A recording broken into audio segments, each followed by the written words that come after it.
Sir, magistrate সাহেব আপনার সঙ্গে কিছু কথা বলার জন্য আমাকে এখানে পাঠিয়েছেন। হ্যাঁ, ওই প্রতাপের কেসের ব্যাপারে। স্যার, আসলে অপরাধী নাবালক বলে এখানে আর কি আমি বলতে। আরে এটা কি কোর্ট নাকি? সহজ বাংলায় কথা বলো, এত ঘুরিয়ে পেঁচিয়ে বলছো কেন? Sorry sir. যিনি খুন হয়েছেন বেশ নামকরা লোক ছিলেন। ঠিক আছে, মানলাম, কিন্তু কোর্টে যে সারেন্ডার করতে চায় তাকে তুমি ধরতে চাইছো কেন? এই কেসে এত ইন্টারেস্ট কেন তোমার? স্যার, খুনের বদলা নেওয়ার জন্য নরেশের ছেলেকে ওরা খুঁজে বেড়াচ্ছে। প্রতিশোধ নেবার জন্য ওরা যা খুশি করতে পারে, আর ওই বাচ্চাটাকে বাঁচানো আমাদের ডিউটি স্যার। ওদের নজর নরেশের জমির ওপর। কথাটা ঠিক কি না?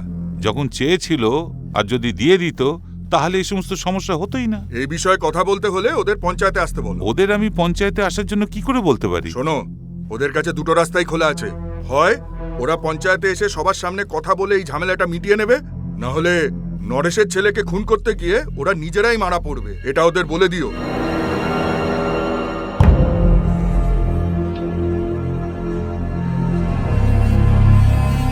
সাক্ষীদের সইগুলো ঠিক করে করিয়ে নিও। হ্যাঁ করিয়ে নেবো। হ্যাঁ বাসু, পঞ্চায়েতের বিরুদ্ধে গিয়ে কোনো কাজ করবে না, বুঝলে? যা করেছো ঠিক করনি। আপনি যা বলবেন আমরা তাই শুনবো। হ্যাঁ, তোমার কি বলার আছে বলো। আমরাও ঝামেলা চাই না, আপনি বলুন, আপনি যা বলবেন তাই হবে। সবাই শুনুন, নরেশের কাছে 3 একর জমি আছে, আর নরেশ এই জমিটা দিয়ে ঝামেলাটা মিটিয়ে ফেলতে চায়। আমরা জানি যে একটা প্রাণের মূল্য কোনো জমি কোনোদিনও হতে পারে না, কিন্তু আমরা সবাই এটা জানি যে নরেশের বড় ছেলেকে মারার জন্যই প্রতাপকে খুন হতে হয়েছে। যদি সেইভাবে দেখা হয় তাহলে দুপক্ষেরই সমান ক্ষতি হয়েছে। সেই জন্যই নরেশ নিজের ছোট ছেলের প্রাণ বাঁচানোর জন্য এই জমি ওদের নামে লিখে দিচ্ছে।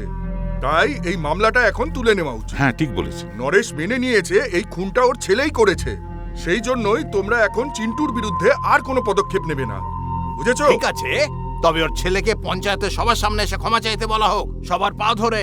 আচ্ছা, জমি লিখে দিচ্ছে, তারপর আবার পা ধরে ক্ষমাও চাইবে? শুধু ক্ষমা চাইলে কেসটা মিটে যাবে? সেটা কি করে সম্ভব হবে সেটা স্যার? বোঝাও এদেরকে। আমার ছেলে কারোর পা ধরবে না। ছেলেকে একবার এখানে ডেকে পাঠাও। কি বলছোটা কি? পুলিশের সামনে ছেলেটাকে নিয়ে আসতে বলছো যাতে পুলিশ ওকে অ্যারেস্ট করে নিয়ে যায়? আরে বাসুদা, এসব কি বলছো? আমি সেটা করতে পারি? আরে আপনি পুলিশ, আপনার উপর কি করে ভরসা করি? কোনো ব্যাপার নয়, আমরা ছেড়ে দিলেও ওরা ছেড়ে কথা বলবে না। ওর যদি কিছু হয়ে যায় তাহলে তার জন্য আমরা দায়ী থাকবো না। নরেশ কোর্টে সারেন্ডার করে দিক।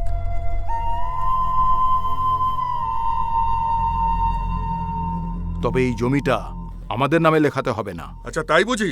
তাহলে কার নামে লিখতে হবে? এই যে দাঁড়িয়ে রয়েছে, এই শম্ভুর নামে লিখে দিতে বলুন।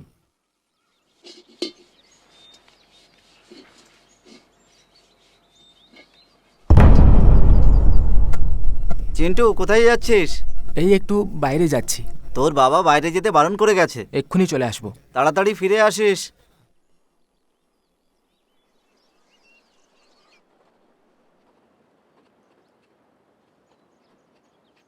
অনেক বড় উপকার করলেন।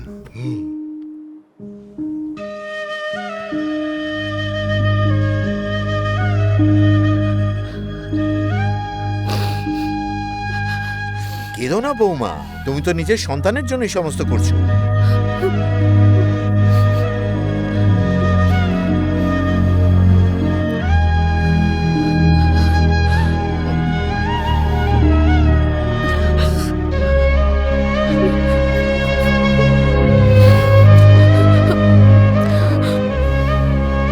বুঝতে পারছি না সাহেব, ব্যাপারটা এত সহজে কি করে মিটে গেল।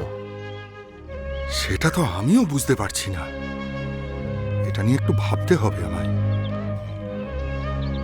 শোনো, কোর্টে যতক্ষণ না সারেন্ডার করছো নিজের ছেলের খেয়াল রেখো। আর একটা কাজ করো, চিন্টুকে অন্য কোথাও পাঠিয়ে দাও, তারপরে এসে দেখা করো।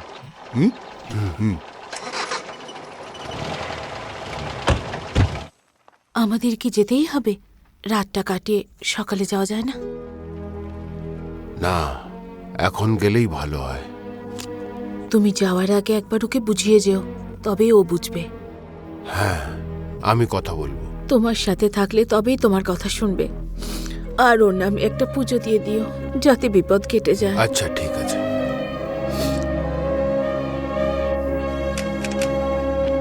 ওকে তো এখানেই থাকতে বলেছিলে।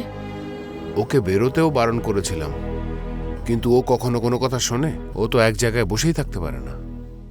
পণ্ডিত মশাই, চিন্টু কোথায়? ও তো বলল যে আশেপাশেই যাচ্ছি।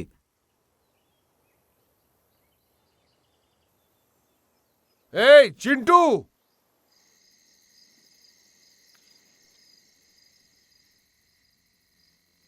ও বাসুদা, তোমরা এখানে? কখন থেকে তোমাদের খুঁজছি। আবার কি হলো? যা জমি ছিল সেটা তো তোমার নামে লিখে দিয়েছি, তোমরা তো লুট চালালে। আরে এখন এসব কথা বাদ দাও। নরেশদা, এই নাও তোমার জমির দলিল। আমি বহু বছর ধরে ওদের সাথে কাজ করেছি, এমনকি ওদের বাঁচাতে আমার হাতও কাটা গেছে। আর ওরা আমার জন্য কি করেছে? ওদের কথা ভরসা কি করে করলে? আমার নামে জমিটা লিখে দেওয়ার পরই ওরা চিন্টুকে তুলে নিয়ে গেছে।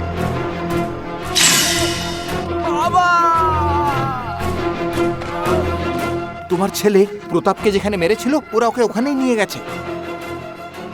বাসুদা, তুমি গ্রামের লোকেদের ডেকে আনো।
আমাদের বারবার ছেড়ে দেওয়ার পরেও তোমরা আমার পুরনো রূপে ফিরে আসতে বাধ্য করলে।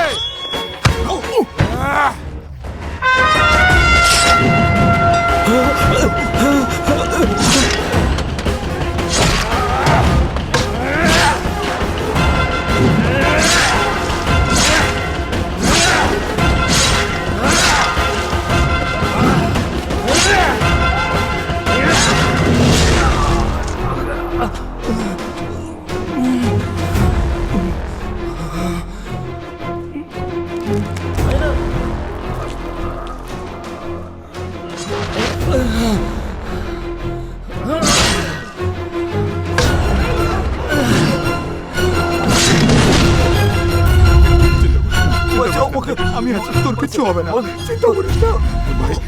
দেখি কি হলো। যখন যখন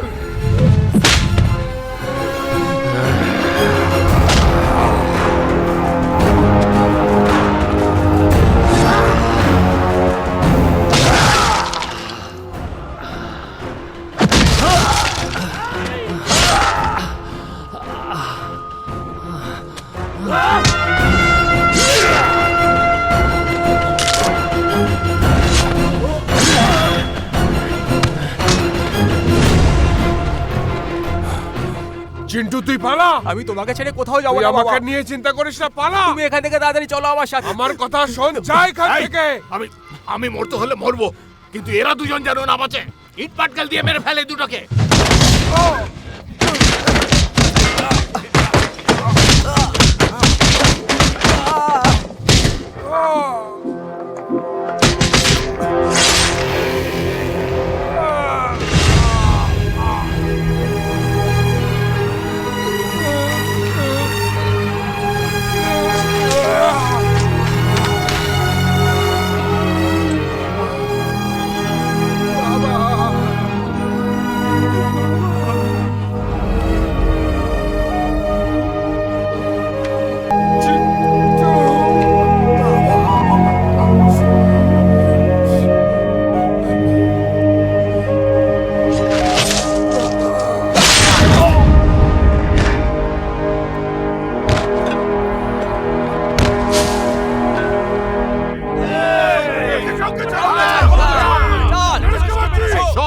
আমরা এখানে লড়াই করতে আসিনি, নিজের লোকেদের নিয়ে যেতে এসেছি।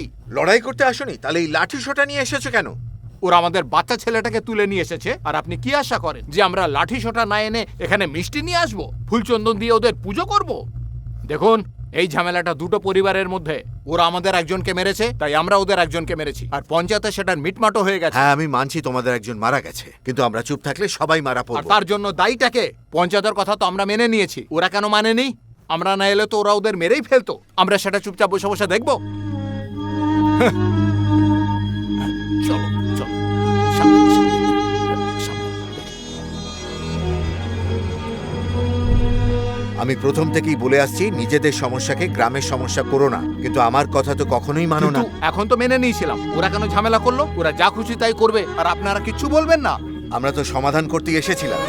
সেই দিন নরেশ আর প্রতাপের পরিবারের মধ্যে কথাবার্তা হয়, আর গ্রামবাসীরা এই সিদ্ধান্ত নেয় যে নিজেদের সমস্যাকে কখনোই গ্রামের সমস্যা করে তুলবে না, বা জাতিভেদের সমস্যাকে তুল দেবে না। সবাই একসাথে থাকবে। আমি যখন থাকবো না তখন মা আর বোনের খেয়াল রাখবি তো? তোমার মতো আমি ওদের কি করে খেয়াল রাখবো? আমি জানি সেটা তুই পারবি। প্রতাপ আমার দাদাকে মেরেছিল, পুরো গ্রাম এটা জানে, কিন্তু তারপরও পুলিশ কিছু করেনি। ওকে তো আমি খুন করেছি, তাই আমার জেলে যাওয়া উচিত। তার জন্য তুমি কেন জেলে যাবে? আমি খুন করেছি, আমি জেলে যাব, তুমি যাবে না। তোকে জেলে পাঠানোর জন্য এত কিছু করলাম। আমাদের গ্রামের প্রায় সব জমিই তো প্রতাপরা নিয়ে নিয়েছিল। ওদের 10 পুরুষ বসে বসে খেত, তাও ওদের নজর আমাদের জমির ওপর ছিল, আর সেটা দখল করার জন্যই ওরা এত কিছু করেছে। মামা, আমি মিষ্টি খাবো। বাসুদা, ওকে একটু নিয়ে যাও। তোর দাদার বডি খুঁজতে পুলিশ আর কোর্ট কেউ সাহায্য করেনি, এটা ওদের ভুল ছিল। তোর দাদা মারা গেছে, তোর আর তোর বোনের আমরা দুজন ঠিক করে খেয়াল রাখতে পারিনি, সেটা আমাদের ভুল ছিল। নরেশ, এবার তোমার কেসের শুনানি, লয়ার ডাকছেন। আসছি। তুমি আজ পর্যন্ত যে ভুলগুলো করেছো সেগুলো ঠিক করার রাস্তাও আছে। মনে রাখিস, বদলা নেওয়াটা সঠিক রাস্তা নয়।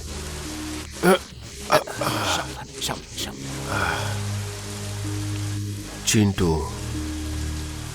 জমি জায়গা কেউ ছিনিয়ে নিতে পারে, পয়সা কেউ লুট করে নিতে পারে, কিন্তু লেখাপড়া এমন একটা জিনিস যেটা কেউ কোনোদিন কেড়ে নিতে পারবে না। যদি সত্যিই তুই বদলা নিতে চাস তাহলে পড়, নিজেকে প্রতিষ্ঠা কর, সমাজে অন্যায় বন্ধ করতে হলে নিজেকে যোগ্য করে তোল। মনে রাখিস, ক্ষমতা পাওয়ার পর ওরা যেভাবে অন্যায় কাজ করেছে সেরকম যেন তুই করিস না।